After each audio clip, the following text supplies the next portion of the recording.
Buenos días, mi nombre es Luis Rosito y hoy les voy a hablar sobre las rutas metabólicas implicadas en los lípidos.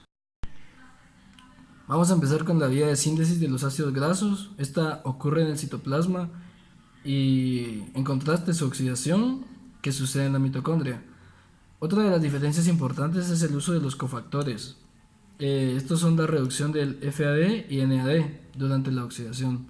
En la síntesis se involucra la oxidación de NADPH, que es lo que vamos a explicar en un momento. Em, También podemos ver que el primer paso aquí de este lado es la síntesis de la malonil-CoA o el acetil-CoA. Cada uno mediante su enzima correspondiente que se resume como MAT o MAT. La enzima que cataliza toda esta reacción es la acetil-CoA carboxilasa. Como podemos ver aquí después en el segundo paso, se convierte en acetoacetil ACP por medio de la enzima beta-cetoacil ACP sintasa.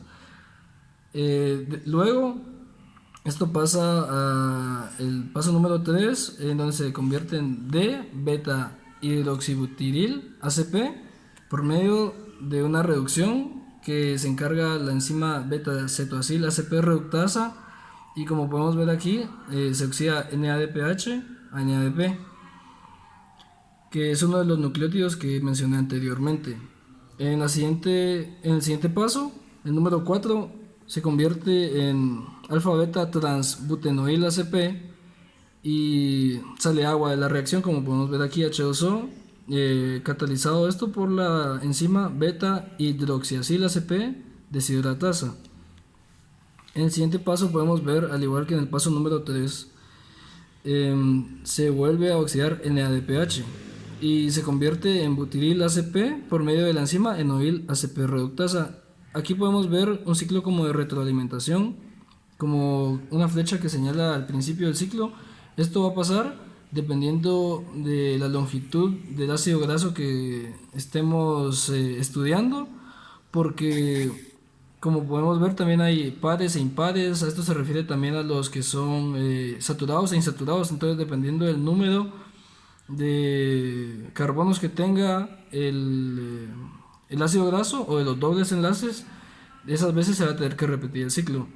Y después, como aquí en este ejemplo se habla del palmitoil ACP, se convierte en este y termina después de 7 ciclos respectivamente, por lo mencionado, que los carbonos que tiene el palmitoil, y se libera por último agua.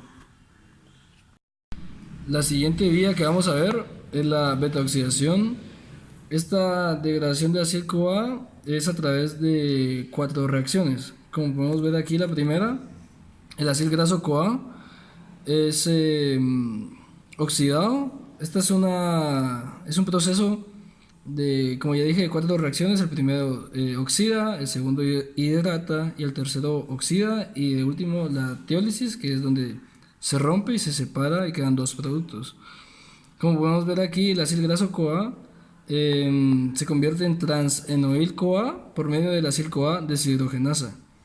Esto pasa a un tercer paso, como la 3L hidroxiacil CoA por medio de la enoil CoA hidratasa. Como podemos ver aquí, se añade agua. Después, esta pasa a cetoacil CoA por medio de la enzima 3L hidroxiacil CoA deshidrogenasa, donde se oxida NAD, y luego cetoacil, beta cetoacil CoA, sería la última reacción. Tiene 2 productos, el acil graso CoA, en donde la eliminación oxidativa de estas unidades de 2 átomos de carbono en forma de acil CoA a partir del extremo carboxilo de la cadena hidrocarbonada del ácido graso, y acetil CoA. La alfa y la omega oxidación son rutas alternativas de la beta oxidación. Para empezar, podemos hablar de la alfa, que es una ruta catabólica de ciertos ácidos grasos ramificados, como el ácido fitálico, procedente del fitol.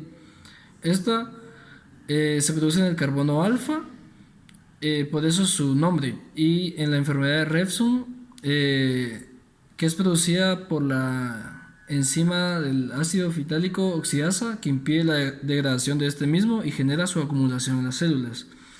También podemos hablar de la omega oxidación.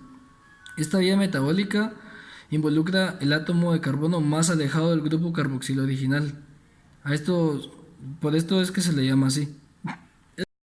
La siguiente ruta de la que hablaremos es cetogénesis, en donde el acetil-CoA puede ser convertida en cuerpos cetónicos en el hígado y estos pueden ser utilizados como combustibles alternativos durante el ayuno prolongado, porque el cuerpo normalmente, el cerebro también, el músculo esquelético y el corazón usan glucosa como fuente de energía, pero cuando no se tiene esta, se usan los cuerpos cetónicos.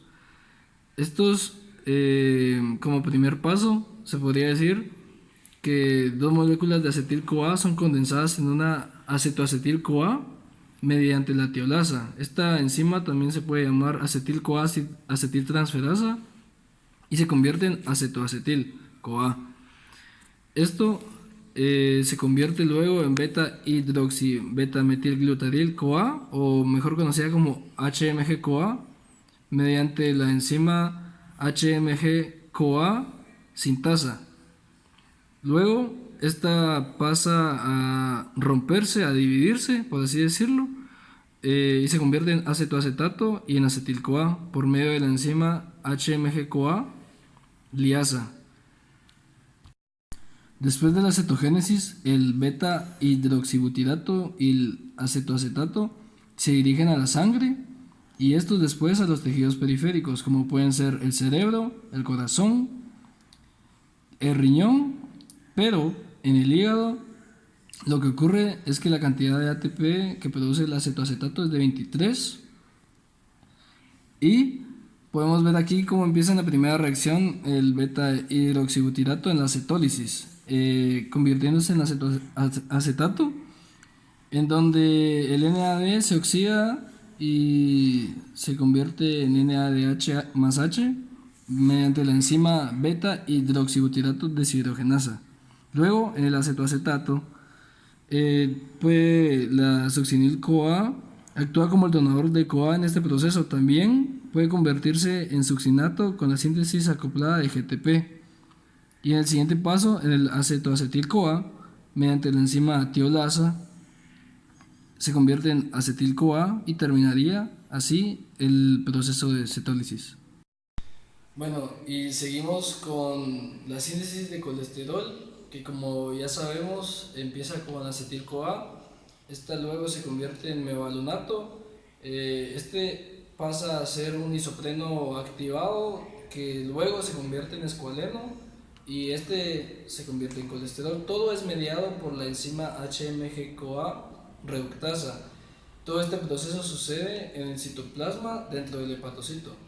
Es un proceso también donde se gasta energía, o sea, ATP, y como ya sabemos, el colesterol es una molécula que se transporta en la sangre gracias a proteínas como la VLDL, que es la lipoproteína de muy baja densidad, la LDL, que se le conoce como colesterol malo, que es la de baja densidad, y el HDL, que es todo lo contrario. Este recoge el colesterol y se le conoce como colesterol bueno. En la degradación del colesterol también tenemos que hablar sobre las hormonas. Como ya sabemos, gracias a los rayos UV del sol podemos obtener la 7-dehidrocolesterol, que esta luego se convertiría en vitamina D3. Esta también se puede adquirir por medio de la dieta, como los peces y las carnes rojas, o también la vitamina D2 gracias a suplementos. Todo esto pasa por el hígado para luego llegar al riñón en forma de 25 hidroxivitamina D3. Esto luego pasa a riñón, termina como su forma final como 1,25 dihidroxivitamina D3, en donde el riñón también puede ayudar al almacenamiento y la regulación del calcio en el cuerpo. Y como ya sabemos, el proceso final de la degradación del colesterol es que se pasa a sales biliares, donde estos ayudan a la emulsificación de los ácidos grasos y ese sería el fin del proceso.